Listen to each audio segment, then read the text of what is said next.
이죠? 안녕하세요 시청자 여러분. 오늘 주제는요, 제가 공부법 연구하면서 계속 조금씩 공부법 연구한 내용이 당연히 바뀔 거 아니에요. 그래서 중간에 한번 이 공부법에 관련된 용어들을 정리를 해보려고 합니다.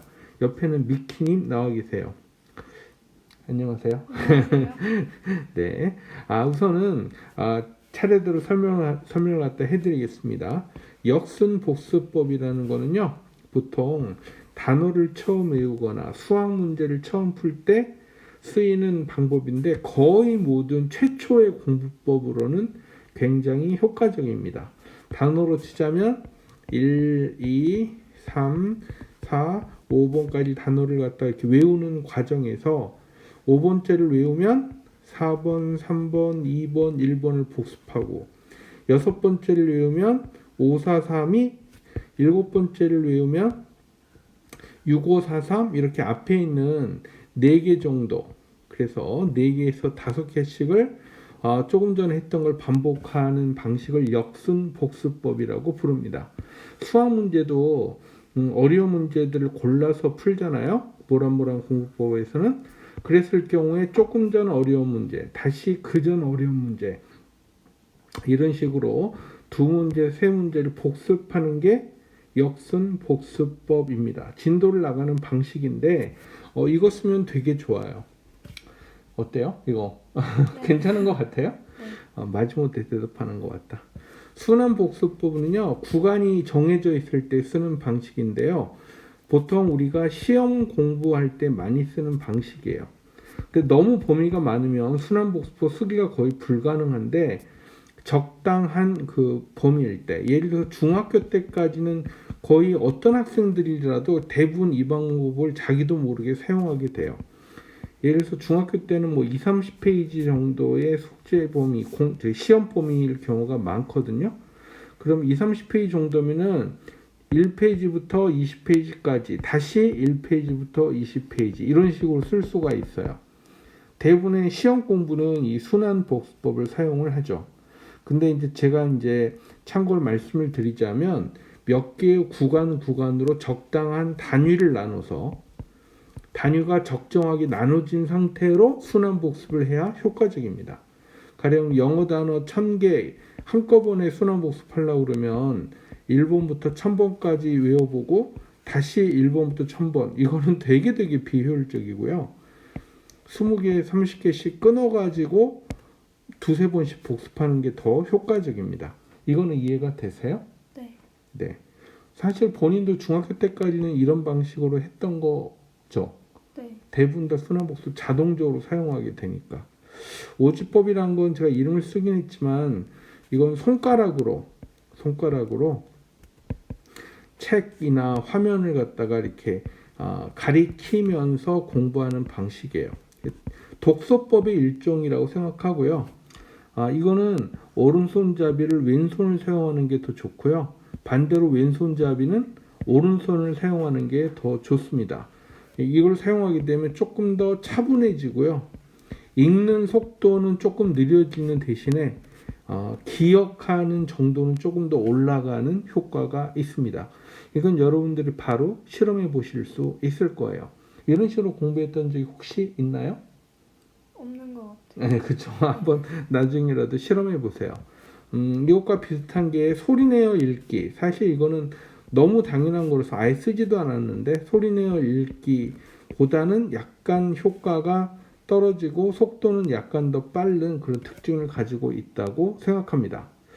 이건 사실 네 번째 거는 이름을 짓는데 좀 고생했어요. 뭐 계단식이라고 부르기도 했었다가, 최근에 그럼 너무 그 특징이 살지 않는다, 그래서 차양식 혹은 가리개식이라고 부르기로 한 거예요. 뭐냐면 수학 그 풀이를 갖다 복습을 할 때 일일이 다 쓰면 너무 시간이 오래 걸리잖아요. 그죠? 해보셨을 거 아니에요. 일일이 다 손으로 다 풀어가지고 복습하면 너무 오래 걸리고, 대신 효과는 괜찮기는 하지만, 또 반대로 눈으로만 그냥 보고 하면은 너무나 후딱 보는데 효과는 오히려 너무 떨어지고 좀 애매할 경우가 많거든요. 그럴 경우에는 문제풀이 과정 사이에다 이렇게 종이로 가리고서 이걸 갖다 조금씩 내려가면서 밑에 칸을 가린 채로 내려가도록 하는 것.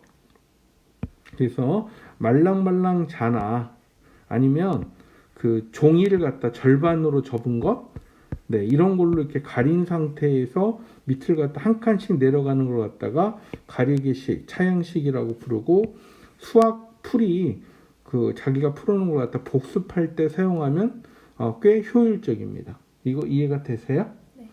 네, 그 다음에 트윈식. 이거는요, 우리 미키 씨도 몇 번 이거 해봤잖아요. 만들어 봤죠. 네. 그래서 한쪽에는 이렇게 밑줄을 갖다 긋고요.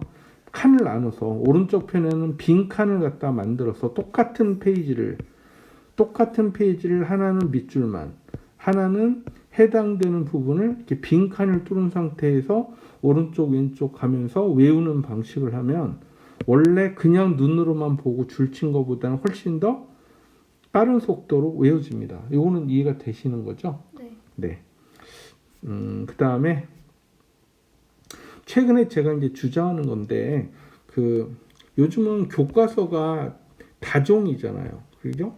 그래서 뭐 5개에서 뭐 많게는 8개인가 있는 걸로 알고 있는데, 이렇게 워낙 교과서가 여러 권이다 보니까 예전에 제 시절에는 교과서가 과목당 딱 하나밖에 없었거든요.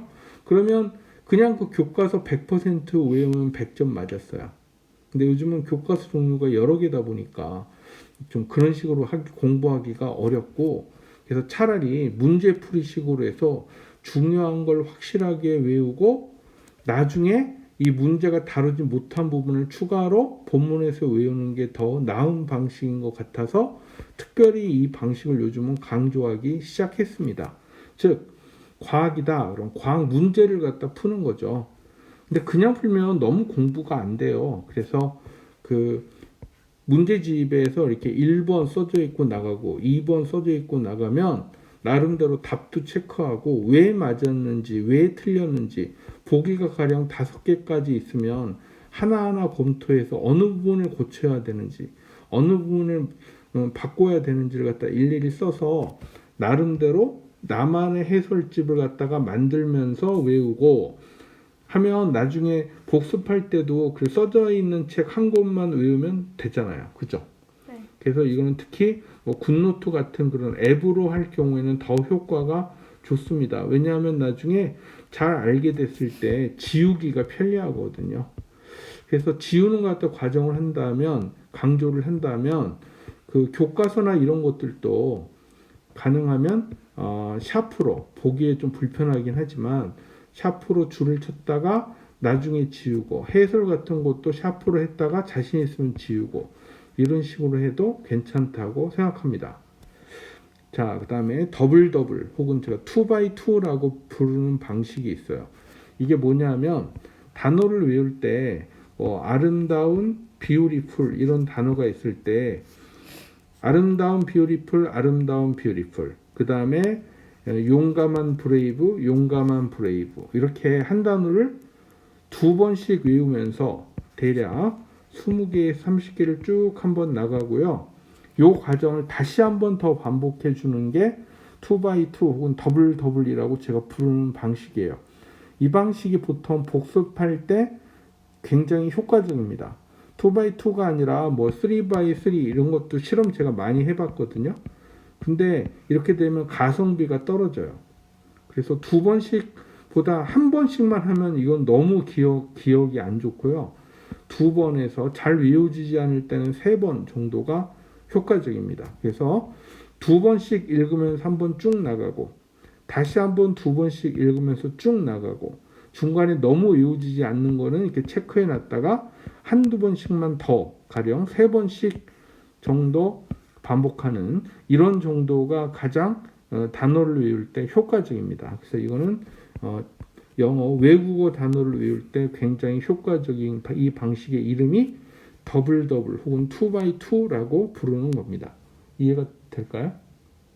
아까 전에 네네네. 했던 그 구간 반복이랑 네, 구간 반복하는 요령이라고 생각하시면 돼요.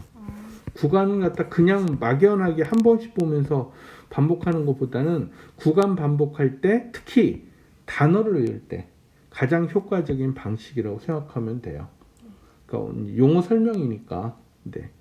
다른 각도로 설명을 드리는 거예요.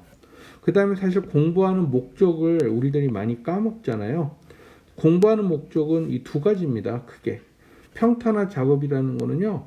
공부라는 건 어려운 것도 있고 쉬운 것도 있고 영어 단어도 바로 외워지는 것도 있고 엄청 외우지 않는 것도 있잖아요. 그래서 이거 갖다 막 반복할 때 그 이런 거 막 튀어나온 거는 뭐 100번이라도 반복하고 그죠? 조금 더 많이 튀어나온 건 120번 반복하고 적당히 어려운 건 30번 반복하고 이렇게 필요한 반복 횟수가 있을 거 아니에요? 그래서 이거 갖다가 필요한 반복 횟수만큼 골고루 반복을 갖다 잘 해서 그죠? 이거 갖다 나중에는 이렇게 쫙 잘라줘서 이 어려운 난이도가 일정하게 만드는 작업을 평탄화 작업이라고 합니다. 이거는 이해가 되세요? 네.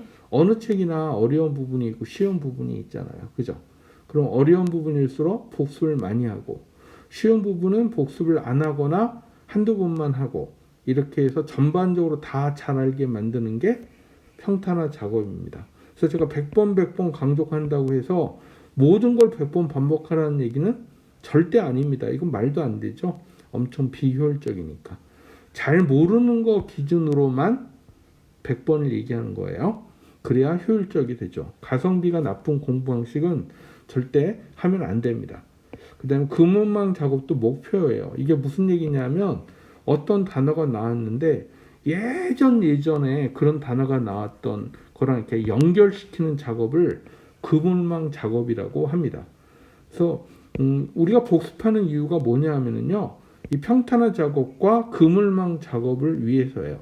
내가 지금 공부하고 있는 이 부분과 내가 예전에 다뤘던 공부하는 부분 그리고 앞으로 다룰 어떤 부분 이렇게 이 세 개가 연결이 되는구나. 이게 4개가 되고 5개가 되고 100개가 되고 이렇게 쭉 연결시키는 작업을 그물망 작업이라고 부릅니다. 거의 모든 공부의 최종 목적 중에 하나인 셈이죠. 어때요? 특별히 이해가 안 되는 부분이 있었나요? 아니요. 네. 그럼 오늘 간단하게 그동안 제가 연구했던 새로운 용어들을 포함해서 용어 설명을 드렸습니다. 수고하셨습니다.